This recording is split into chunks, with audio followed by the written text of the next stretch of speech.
இந்த ட்ரிக்லாம் தெரியாமல் எக்ஸாம் எழுத போயிடாதீங்க. எந்த கொஷின் பேப்பராக இருந்தாலும் அதில் தொடர் தள்ளுபடி கணக்குகள் கட்டாயம் வரும். இதுக்கு ஒரு ஷார்ட்கட் நான் சொல்லித்தரேன். அதுக்கப்புறம் தொடர் தள்ளுபடி கணக்குகள் வந்தாலே ரொம்ப ஈஸியாக இருக்கும். பார்க்கலாமா? அதாவது இந்த கணக்கில் முதல்ல ஒரு தள்ளுபடியும் அதுக்கப்புறம் மீண்டும் ஒரு தடவை தள்ளுபடியும் பண்ணுவாங்க. அப்படின்னா நிகர தள்ளுபடி என்ன? இப்போ பாருங்கள், ஒரு பொருளின் குறித்த விலை 500 ரூபாய்.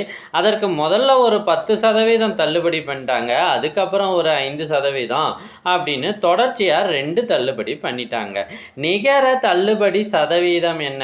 நம்ம எல்லாருக்கும் என்ன தோணும்? முதல்ல 10, அதுக்கப்புறம் 5, மொத்தம் 15%. இதுதான் கரெக்டுன்னு தோணும். ஆனால் அதுதான் கிடையாது. அப்போ சரியான விடை என்னன்னு பார்க்கலாமா? அதாவது இதுக்கு ஒரு ஷார்ட்கட் ட்ரிக் இருக்குது.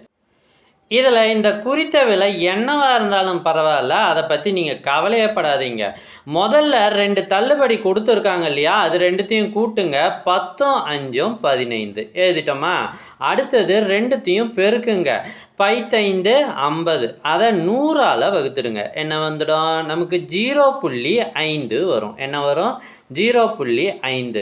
ஸோ முதல்ல வந்த 15லேருந்து இந்த 0.5 நீங்கள் கழிச்சிட்டிங்கன்னா ஆன்சர் ரொம்ப சிம்பிள். பாருங்கள், 14.5. இதுதான் சரியான விடை, ஆப்ஷன் ஏ.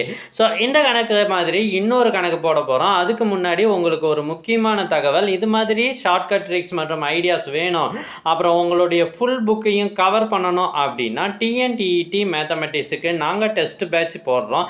இதில் 23 தேர்வுகள் இருக்குது. ஸோ இந்த டெஸ்ட் பேட்சில் சேரணும் அப்படின்னா ஸ்க்ரீனில் தெரிகிற இந்த நம்பருக்கு காண்டாக்ட் பண்ணுங்கள். அடுத்த கணக்கு போகலாமா? அடுத்த கணக்கு, ஒரு பொருளின் குறித்த விலை ரூபாய் 1200. அதற்கு 20% மற்றும் 10% என 2 தொடர்ச்சியான தள்ளுபடிகள் தரப்படுகின்றன. அப்படின்னா நிகர தள்ளுபடி சதவீதம் என்ன? ஸோ அதே மாடல் கணக்கு நீங்களே போட்டு ஆன்சரை கமெண்ட் பண்ணுங்கள். தேங்க்யூ.